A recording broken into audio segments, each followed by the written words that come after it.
చెప్పారు. నేను మాత్రము దేవుని యొక్క శ్రమ గురించి కొన్ని మాటలు చెప్పి నేను ముగిస్తాను, ఎక్కువసేపు చెప్పను. చూడండి, దినము ధ్యానం కొరకై యోహాను సువార్త 19వ అధ్యాయము 16వ వచనం నుండి కొన్ని మాటలు. పేజీ నెంబర్ వచ్చేసి 100వ పేజీ నెంబర్ 100, కొత్త నిబంధన గ్రంథంలో పేజీ నెంబర్ 100. యోహాను సువార్త 19వ అధ్యాయము 16వ వచనాన్ని నేను చదువుతున్నాను, మీరు ఆ మాటలను చూడండి. అప్పుడు సిలువ వేయుటకై అతడు ఆయనను వారికి అప్పగించెను. వారు యేసును తీసుకొని పోయి ఆయన తన సిలువ మోసుకొని కపాల స్థలము చోటికి వెళ్ళెను. ఎబ్రీ భాషలో దానికి గొల్గొతా అని పేరు. అక్కడ ఈ వైపున ఒకడు, ఆ వైపున ఒకడు మధ్యను యేసును ఉంచి యేసుతో కూడా ఇద్దరిని సిలువ వేసిరి. ప్రైజ్ ది లార్డ్, హల్లెలూయా. ప్రభువుకు మహిమ కలుగును గాక, హల్లెలూయా. చూడండి, ఇక్కడ చదవబడ్డ మాటలను నేను మీకు వివరిస్తాను. యేసుక్రీస్తు ప్రభువారిని సిలువేయటానికి, యేసుక్రీస్తు ప్రభువారిని అనేక రీతిలుగా గాయపరిచి ఆయన సిలువకు అప్పగించడానికండి యూదులు, పరిసయ్యులు, శాస్త్రులు అనబడుతున్న వీరందరూ కూడా ఏం చేశారంటే, ఇదిగో మన యొక్క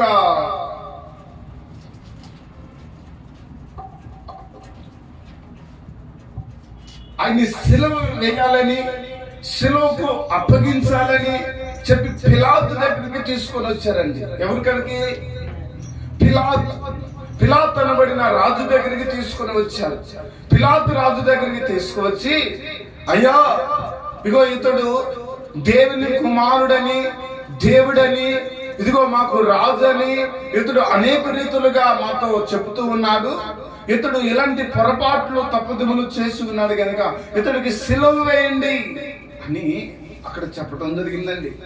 అప్పుడు పిలాతు కూడా అతన్ని తీసుకొని వెళ్ళి అతనిలో ఉన్న తప్పేంటో కనుక్కుందామని తీసుకొని వెళ్తే యేసుక్రీస్తు ప్రభులోని ఏ తప్పిదము కూడా పిలాతుకి దొరకలేదండి. అతనిలో ఏ పొరపాటు కూడా పిలాతుకి దొరకలేదు. దొరకనప్పుడు అతడు కూడా అన్నాడు, ఇగో ఇతడు నాకు నిర్దోషిగా అగుపడుతున్నాడు, దోషిగా అగపడట్లేదు, నిర్దోషిగా అగుపడుతున్నాడు గనుక ఇతనిలో నాకు ఏ తప్పు అగపడలేదు కనుక ఇతను నేను సిలువ వేయదలుచుకోవట్లేదు అని అతడు చెప్పడం జరిగిందని. ఎప్పుడైతే ఆ మాట పిలాతు అన్నాడో మిగతా ఈ యొక్క శాస్త్రులు, పరిచయులు వీళ్ళందరూ కూడా కేకలు వేసి చెప్తున్న మాట ఏంటంటే, లేదు ఇతను సిలువ వేసి చంపాలి అనే మాట పలుకుతూ ఉంటే అప్పుడు వీరందరూ కూడా ఈ యొక్క పిలాతు కూడా సరే మీకే వదిలేస్తున్నాడని పిలాతు వదిలిపెట్టినప్పుడు అప్పుడు వీరు తీసుకువెళ్ళండి ఇగో ఆయన్ని సిలువ వేయటానికి ఆ కపాల అనబడిన స్థలం, ఎబ్రీ భాషలోని దానికి రాయబడిన స్థలం గొల్గొతా అనే ఈ స్థలానికి తీసుకుని వచ్చి ఆయనను ఒక పక్క దొంగను, ఇంకొక పక్క దొంగను సిలువ వేసి మధ్యలోని సిలువ వేయటం జరిగిందండి. ప్రైజ్ ది లార్డ్, హల్లెలూయా. అయితే నేను ఇక్కడ చెప్పాలనుకుంటున్న మాట, యేసుక్రీస్తు ప్రభువారు సిలువ వేయబడటానికి, యేసుక్రీస్తు ప్రభువారు కొరడాలతో కొట్టబడటానికి, యేసుక్రీస్తు ప్రభువారు శ్రమ పొందటానికి, యేసుక్రీస్తు ప్రభువారు మరణించడానికి గల కారణం ఏంటి అంటే, ఆయన ఏమన్నా పొరపాట్లు చేశాడా, తప్పిదము చేశాడా, పాపము చేశాడా, దొంగతనం చేశాడా, అక్రమం చేశాడా, నరహత్య చేశాడా, లేకపోతే ఏమైనా చేశాడా అంటే యేసుక్రీస్తు ప్రభువులో మనము అణువణువున ఎదుగులాడదండి. ఆయనలో ఒక చిన్న పొరపాటు కూడా కనబడదండి. హల్లెలూయా, హల్లెలూయా. యేసుక్రీస్తు ప్రభువులో ఒక పొరపాటు, ఒక తప్పిదము కూడా మనకు కనబడదు. కానీ మరి ఆయన్ని సిలువ వేశారు గల కారణం, ఆయనను సిలువ వేయడానికి గల కారణం ఏంటి? ఆయన శ్రమ పొందడానికి యేసు ప్రభువారు ఎందుకు శ్రమ పొందారు? యేసు ప్రభువారు ఎందుకు కొరడాలతో కొట్టబడ్డారు?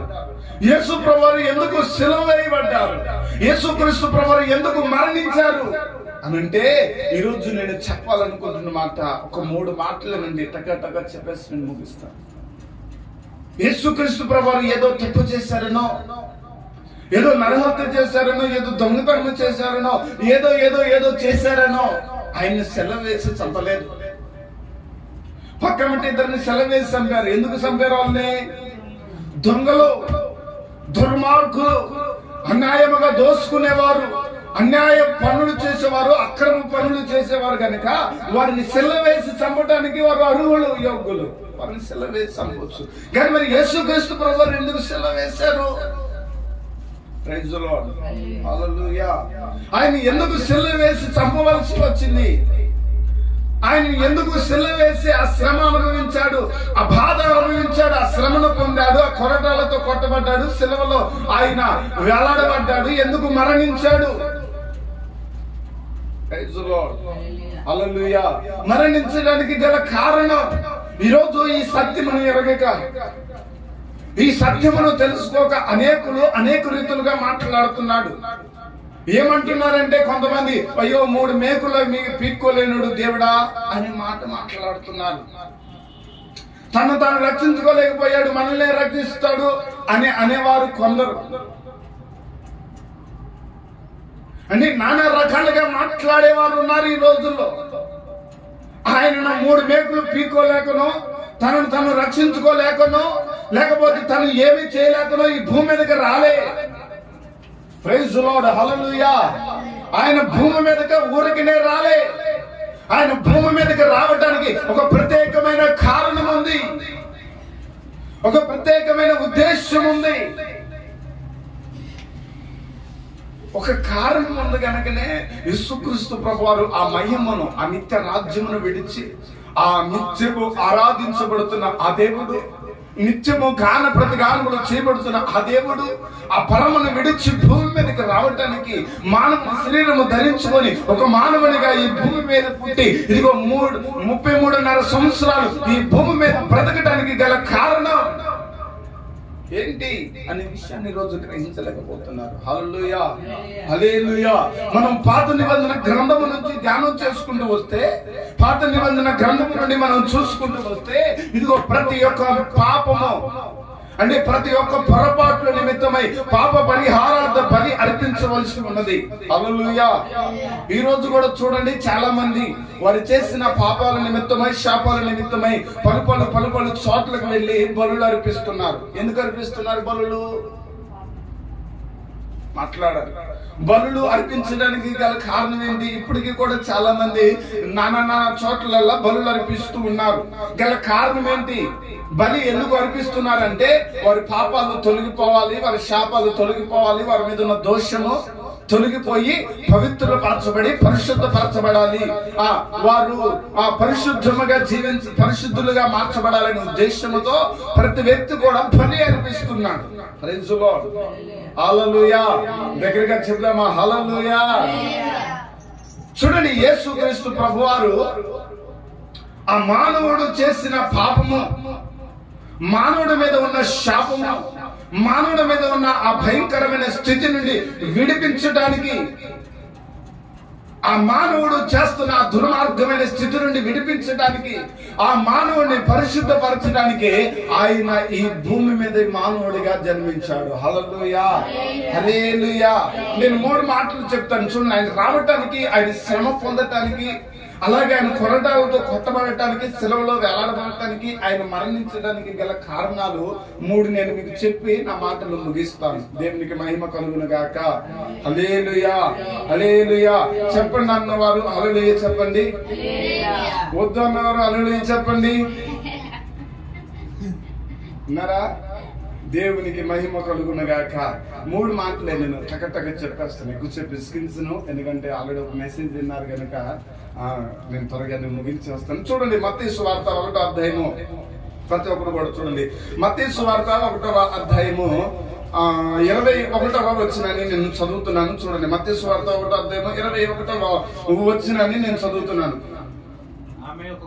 ఆమె ఒక కుమారుని కనును, తన ప్రజలు ప్రజలను వారి పాపముల నుండి ఆయనే రక్షించును గనుక ఆయనకు యేసు అను పేరు పెట్టుదునెను. హల్లెలూయా.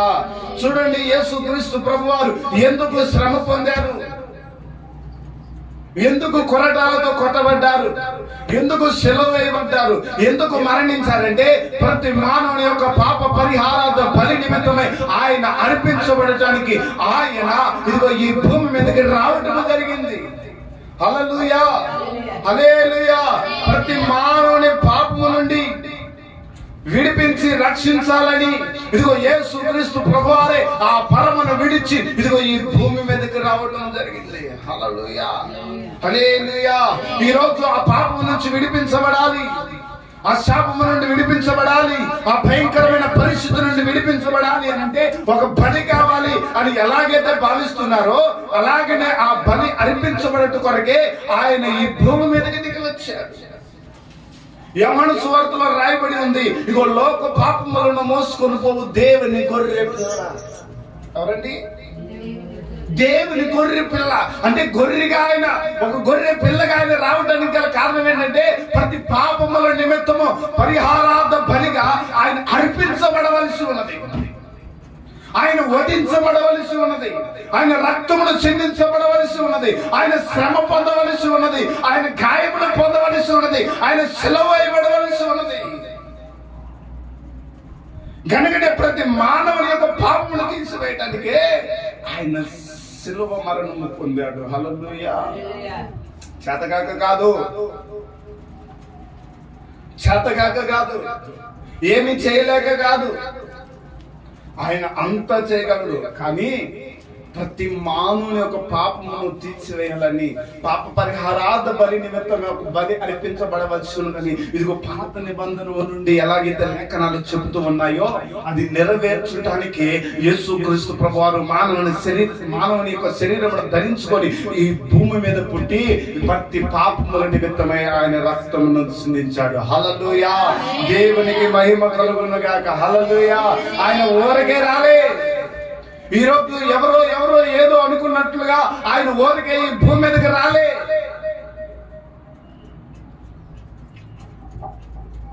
ఆయన రావటానికి గల కారణం నీలో ఉన్న దోషం, నీలో ఉన్న పాపం, నీలో ఉన్న దుర్మార్గమైన స్థితి, నీలో ఏలబడి చేస్తున్న ఆ పాపమును విడిపించడానికి ఆయన వచ్చాడండి.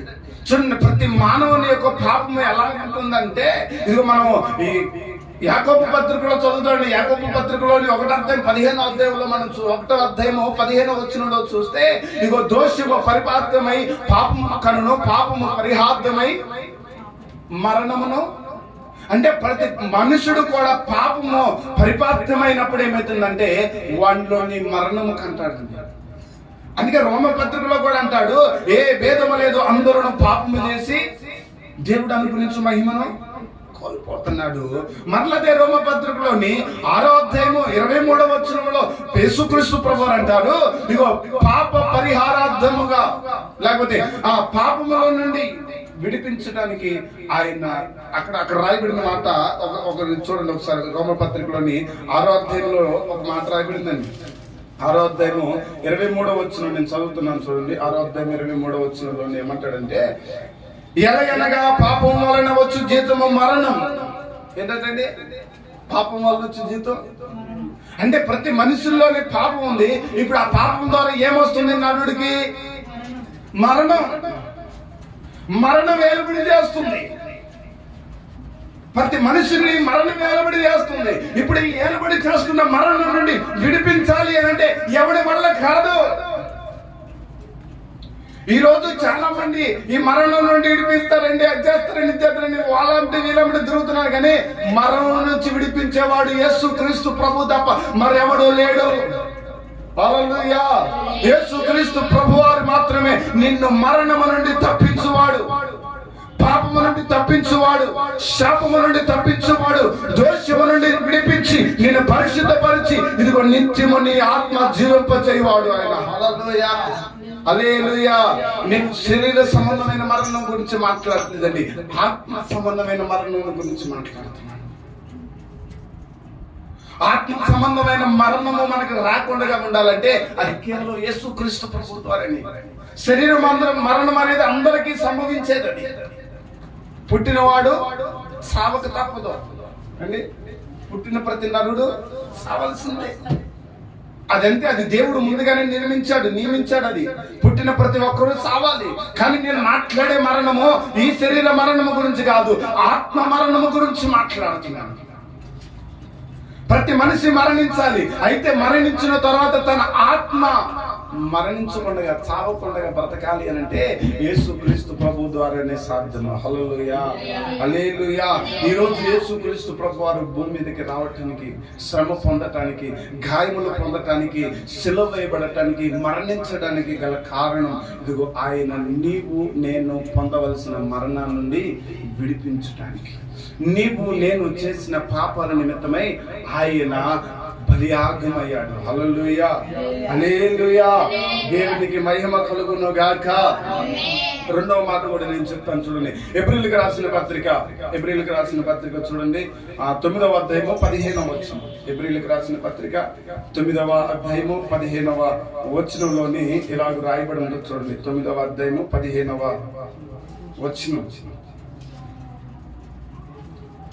ఈ హేతువు చేత మొదట నిబంధన కాలములో జరిగిన అపరాధముల నుండి విమోచనము కలుగుటకై ఆయన మరణము పొందునందున పిలువబడిన వారి నిమిత్తమై స్వాస్థ్యమును గూర్చిన వాగ్దానమును పొందు నిమిత్తమై ఆయన కొత్త నిబంధనగా మధ్యవర్తి అయి ఉన్నాడు. హల్లెలూయా. ఏమై ఉన్నాడంట? మధ్యవర్తిగా వచ్చాడు. ఆయన రావటానికి గల కారణం ఏంటి తెలుసా? ఒకటి పాపం నుండి విడిపించడానికి అయితే పాపం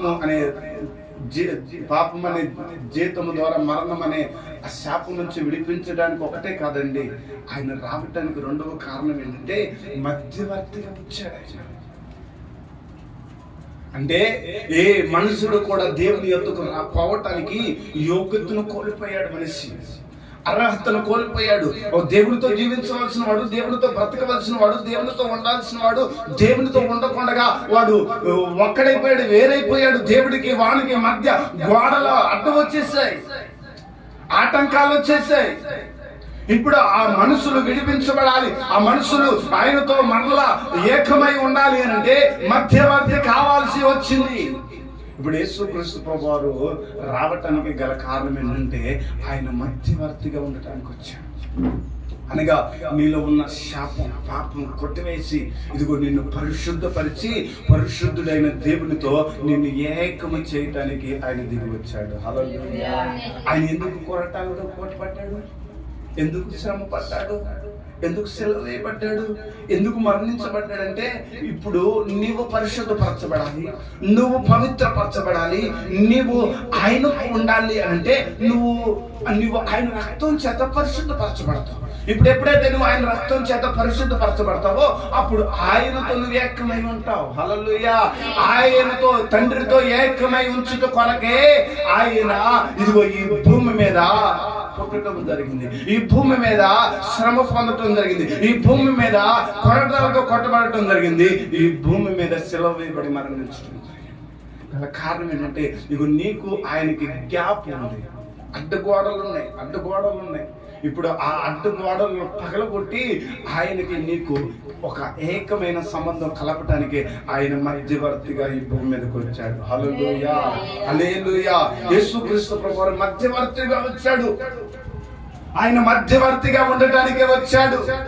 నీకు తండ్రి అయిన దేవునికి ఇప్పుడు ఏక సంబంధము కలపటానికి వచ్చాడు. నిన్ను పరిశుద్ధపరచడానికి, పవిత్రపరచడానికి, నిత్య రాజ్యము చేర్చుటకు ఆయన ఇగో నిన్ను ఏకముగా కలపటానికి ఆయన వచ్చాడు. దేవునికి మహిమ కలుగును గాక.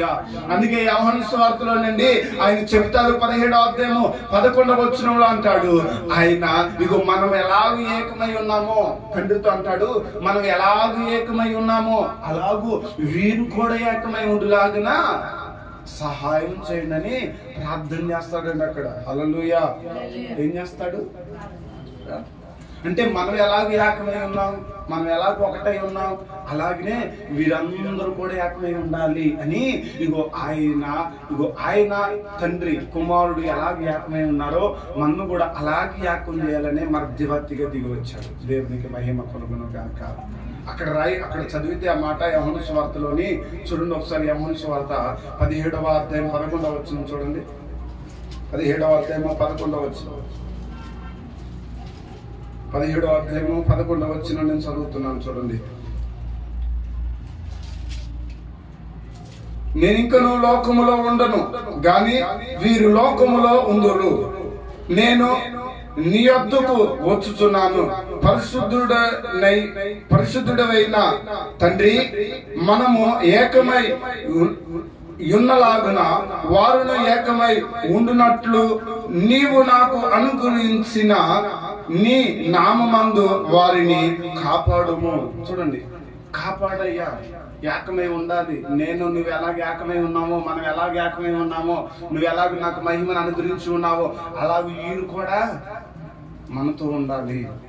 వీరు కూడా మనతో జీవించాలి. వీరు కూడా కలిసి ఉండాలి. ఇగో నువ్వు నాకే నామాన్ని ఇచ్చావో ఆ నామాన్ని వాళ్ళకి ఇచ్చానయ్యా, వారిని కూడా కాపాడు.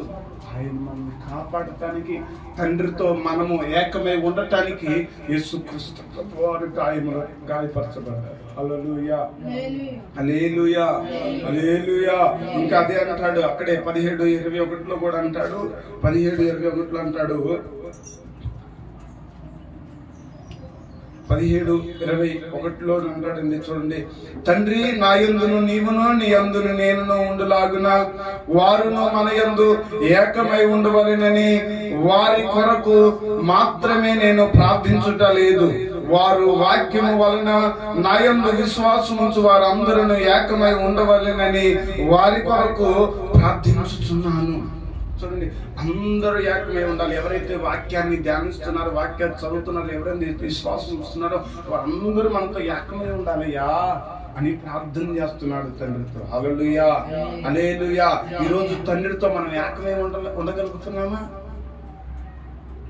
ఆయన మన కొరకై ఈ భూమి మీదకి వస్తే మన కొరకై ఏకం చేయాలని ఆయన భావిస్తూ ఉంటే, ఈ రోజు ఆయన విశ్వాసం నుంచి తండ్రితో ఏకమై మనం జీవించగలుగుతున్నామా? ఇంకా లోకంలో విడిచిపెట్టకుండా, లోకాశను విడిచిపెట్టకుండా లోకంలోనే ఉంటూ మనం జీవిస్తున్నామా? ఆయన మన కొరకు మరణించాడు కదా, మన కొరకు శ్రమ పొందాడు, మన కొరకు గాయపరచబడ్డాడు, మన కొరకు సెలవు వేయబడ్డాడు, మన కొరకు మరణించాడు కదా. ఇప్పుడు మరణించిన దేవుని కొరకు నీవు ఆయనతో ఏకమై పరిశుద్ధుడుగా పరిశుద్ధపరచబడి ఇదిగో మారు మనసు రక్షణ అనే అనుభవంలోనికి వచ్చి ఆయన కొరకు నువ్వు జీవిస్తున్నావా? లోకంలో జీవిస్తున్నావా? ఆయన నిన్ను ఏకముగా ఏకపరిచి ఆయనతో ఉంచుకోవాలని ఆశపడుతున్నాడు. ఈరోజు నువ్వు ఆయనతో ఉన్నావా? లోకంతో ఉన్నావా? ఆయన మధ్యవర్తిగా వచ్చాడు కదా యేసుక్రీస్తు ప్రభువారు. వచ్చిన యేసుక్రీస్తు ప్రభు మీద మనం విశ్వాసం ఉంచగలుగుతున్నామా? వారు మనం పరీక్షించుకోవాల్సిన అవసరం ఎంతైనా ఉన్నదండి. కాబట్టి ఆయన రావటానికి గల కారణం ఆయన మనకి మధ్యవర్తిగా ఉండటానికి వచ్చాడు. మధ్యవర్తిగా ఉండటానికి వచ్చాడు. మన మధ్యలోని ఆయన మన మధ్యకి మధ్యవర్తిగా వచ్చి ఇదిగో తండ్రితో మనము తండ్రి అందరం కలిసి ఉండాలని ఆయన మధ్యవర్తిగా భూమి మీదకి రావటం జరిగింది. హల్లెలూయా, హల్లెలూయా.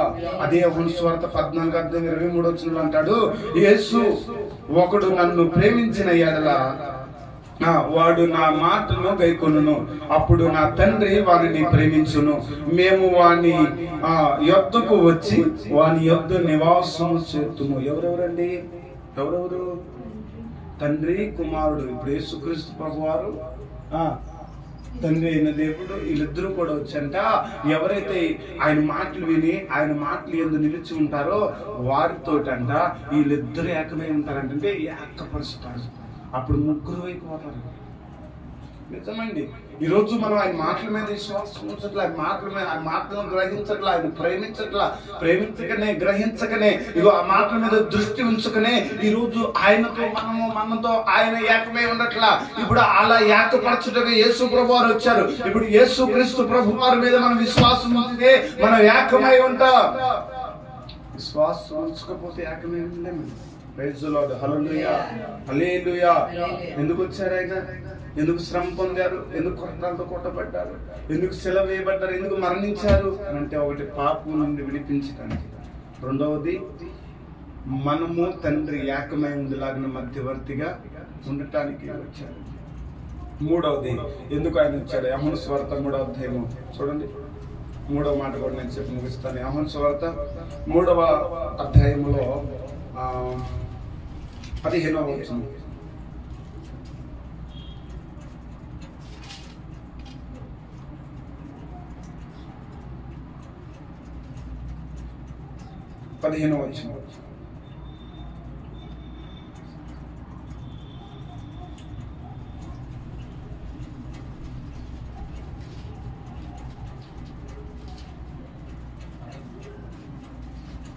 నేను చదువుతున్నాను చూడండి, 14వ వచనంలోని 3వ అధ్యాయము యోహాను సువార్త 3వ అధ్యాయము 14వ వచనం నుండి.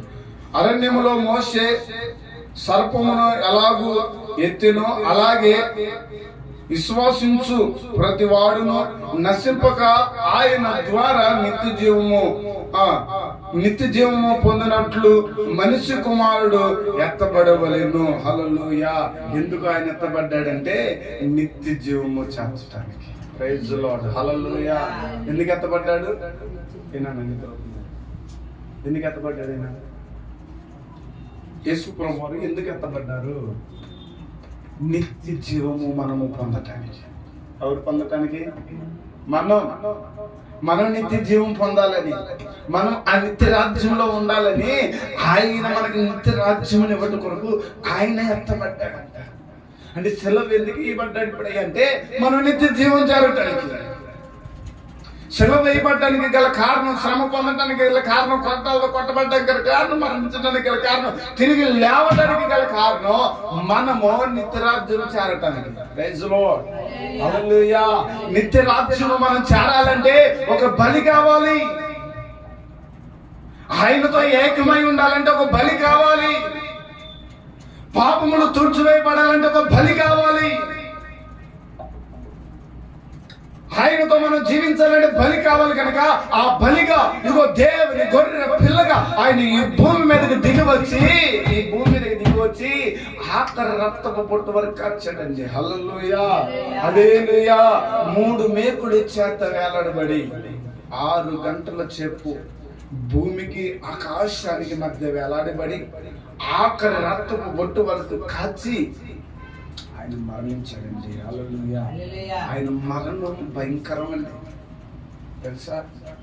ఆయన మరణం భయంకరం. ఎందుకు అంతగా హింసించబడి ఆయన మరణించాడంటే మన దోషాలు. మీకు తెలుసా? ముళ్ళ కిరీటం ఒక పిలాతు వారికి అప్పగించిన తర్వాత కొరటాలతో కొట్టడానికి తీసుకువెళ్ళేటప్పుడు ముళ్ళ కిరీటాన్ని అల్లుతారండి. ముళ్ళ కిరీటం ఒక ముళ్ళ మండని తీసుకొని ఆ ముళ్ళ మండ ఒక్కొక్కటి 3 అంగనాలు ఉంటుందండి. ముళ్ళు ఒక్కొక్క ముళ్ళు 3 అంగనాలు ఉంటుంది.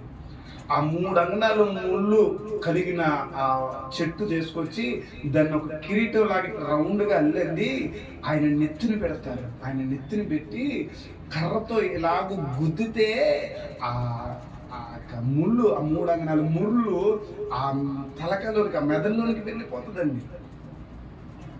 ఆ మెదడులోనికి వెళ్ళిపోయి భయంకరమైన వేదన, భయంకరమైన బాధని అసలు అది వర్ణించలేము. అంత భయంకరమైన హింస అనుభవించారు. కొరటాలతో కొట్టారు. 39 కొరటా దెబ్బలు. ఏ కొరటాలు? మామూలు కొరటాలు కాదు. ఒక్కొక్క కొరటాకండి ఇగో ఇలాగుంటదండి. ఉక్కులు ఇలాగుంటాయి. ఉక్కులు ఉంటాయి. ఇలాగ ఉక్కులు ఉంటాయి. ఒక్కొక్క దానికి ఒక్క పంజాకి వచ్చేసి చాలా చాలా ఉక్కులు ఇలాగుంటాయి. ఆ పంజాతో ఇలా కొడితే ఆ చర్మానికి ఇలాగ కుచ్చుకుపోద్దండి. ఇలాగూ కుచ్చుకుపోయినప్పుడు దాన్ని ఇలాగూ గుంజితే ఈ చర్మం అంత సీల్ వచ్చేస్తుంది. బైబిల్లో రాయబడింది యేసుక్రీస్తు ప్రభు గురించి ఒక పొలము దున్నబడినట్లుగా దున్నబడిందంట. చూడండి, మనము ఎగసాయం వేయాలంటే పొలాన్ని ఎలాగ దున్నుతాం? మొక్కలు చెక్కలు చేస్తామా లేకపోతే ఎలా పడితే అలా వేసేస్తామా? చెప్పాలా? ఎలా వేస్తాం? బాగా నలగొడతాం. పొలాన్ని నలగొట్టి ఆ తర్వాత ఎత్తును. యేసుక్రీస్తు ప్రభు వాళ్ళు కూడా అలాగూ నలగొట్టబడింది. 39 కొరట దెబ్బలండి. ఆ పంజా దెబ్బలతో 39 పంజా దెబ్బలు తిన్నాడు ఆయన. బెత్తములతో కొట్టువేయబడ్డాడు. అనేకుల చేత ఉమ్ము వేయబడ్డాడు. అనేకుల చేత వేలం చేయబడ్డాడు. అనేకుల చేత ఆయన అనేక రీతిలుగా చంప ఈ అరిచేతితోటి చంప మీద చల్లునని కొడితే మౌనముగా ఉన్నాడండి యేసుక్రీస్తు. మన యోహాను సువార్తలోనే ఇదే 19వ అధ్యాయంలో మనం చదివితే అక్కడ రాయబడిన మాటను చూడండి కావాలంటే. యోహాను సువార్త 19వ అధ్యాయంలోని ఆయన గురించి చెప్పబడ్డ మాట నేను చదువుతున్నాను. అప్పుడు పిలాతు యేసును పట్టుకొని ఆయనను కొరటాలతో కొట్టించెను. కొరటాలతో కొట్టించాడు. 39 కొరటాల దెబ్బలు కొట్టించాడు. ఆ తర్వాత చూడండి, సైనికులు ముళ్ళతో కిరీటమును అల్లి ఆయన తల మీద పెట్టి వద్దారు. తర్వాత ఓదరంగు వస్త్రములను ఆయనకు తొడిగించి ఆయన యొద్దకు వచ్చి యూదులు రాజు శుభమని చెప్పి ఆయనను అరిచేతులతో కొట్టిరి. అరిచేతులతో కొట్టారు. అరిచేతులతో ముళ్ళ కిరీటం ధరింపచేశారు తండ్రికి. మన కొరకు పాప పరిహారార్థముగా బలి అర్పించబడవలసిన తండ్రి యేసుక్రీస్తు ప్రభువారు ఈ భూమి మీదకి వస్తే ఆయన ఎలాంటి శ్రమ అనుభవించాడంటే అరిచాటలతో కొట్టబడ్డాడు. ముళ్ళ కిరీటమును ధరించాడు. కొరటా దెబ్బలు 39 కొరటా దెబ్బలు భరించాడు. దాదాపుగా కింటన్నర ఉండే ఆ సిలువ, కింటన్నర ఉండే ఆ బుర్రు కలిగిన ఆ సిలువ అండి.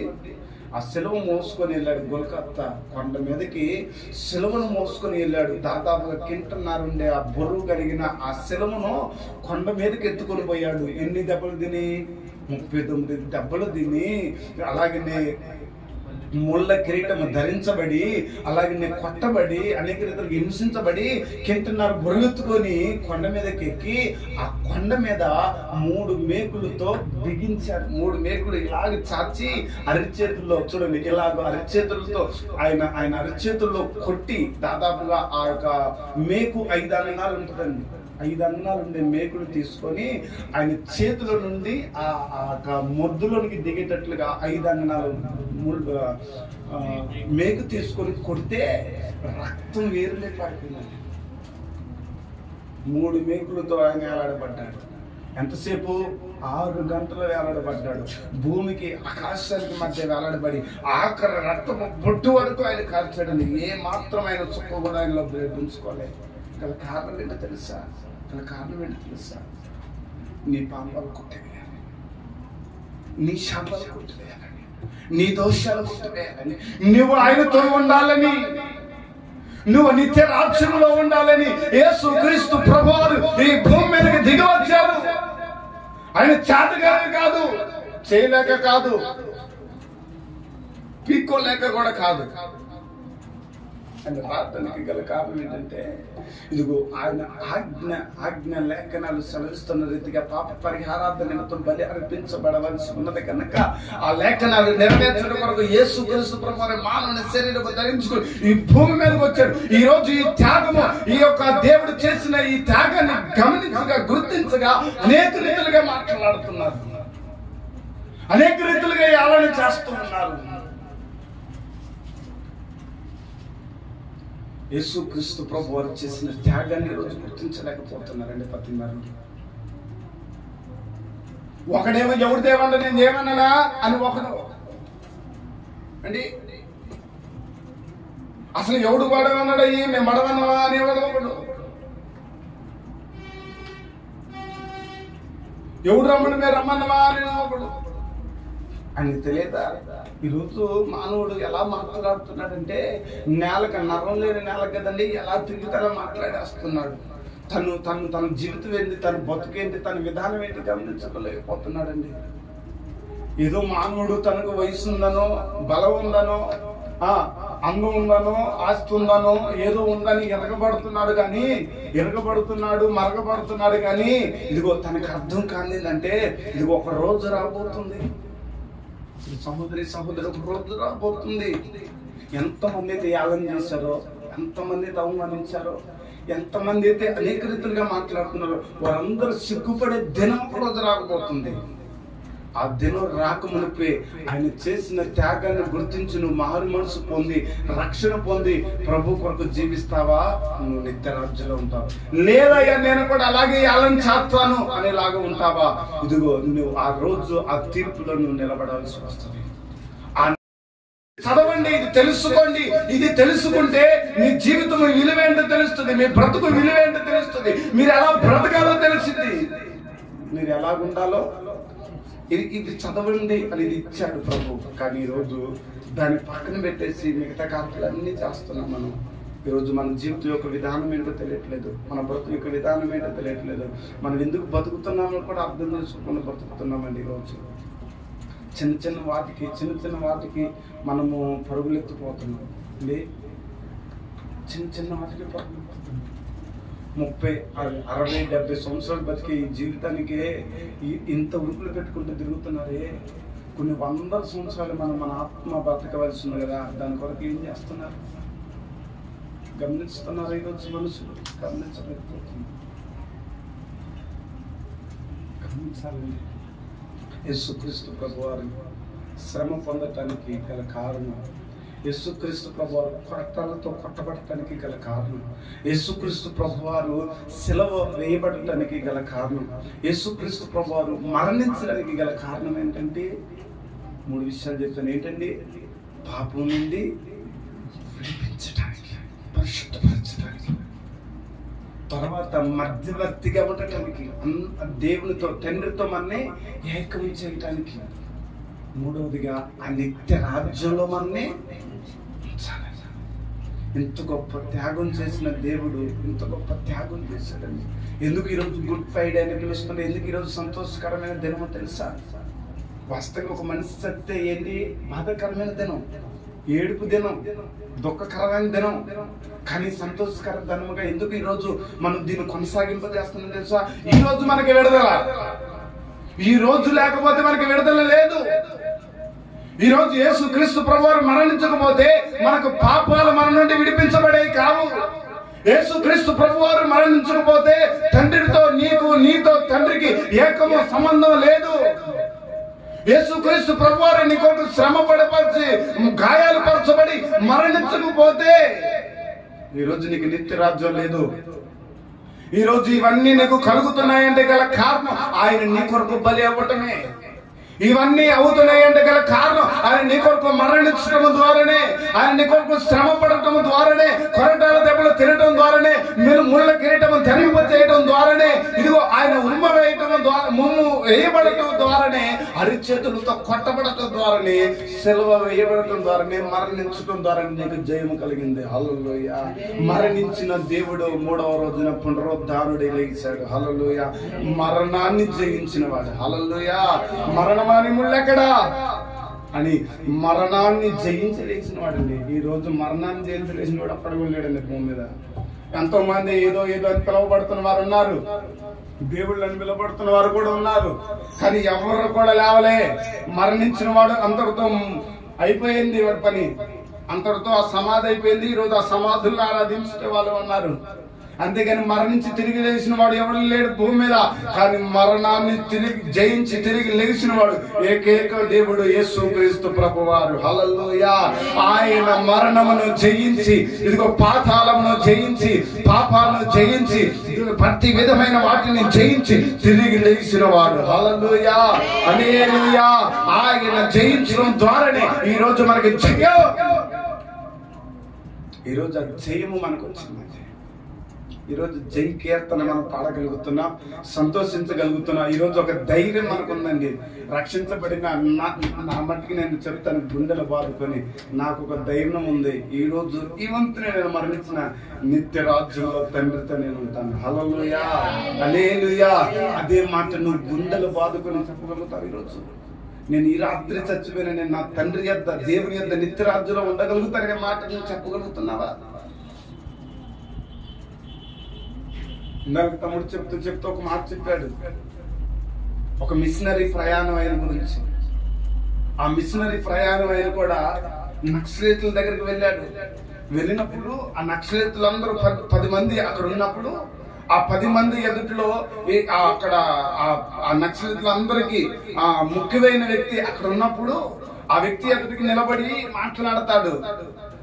ఓరే నాయన మీరందరూ భయపడుతున్నారు అని ఆ మాట్లాడి అలా చేసి మాట్లాడి అంటాడు, ఇదిగో మీరు నన్ను చంపినా ఇప్పుడు నేను పరలోకంలో ఉంటాను, మీరు చస్తే మాత్రం ఎడంటారు ఒకసారి తెలుసుకున్నాను. వణుకు పుట్టేసిందండి వాళ్ళకి, దడ పుట్టేసింది. ఏం చేయలేకపోయారు ఆ మిషనరీ ప్రయాణం, ఆ సేవకుని ఏం చేయలేకపోయారు వాళ్ళు.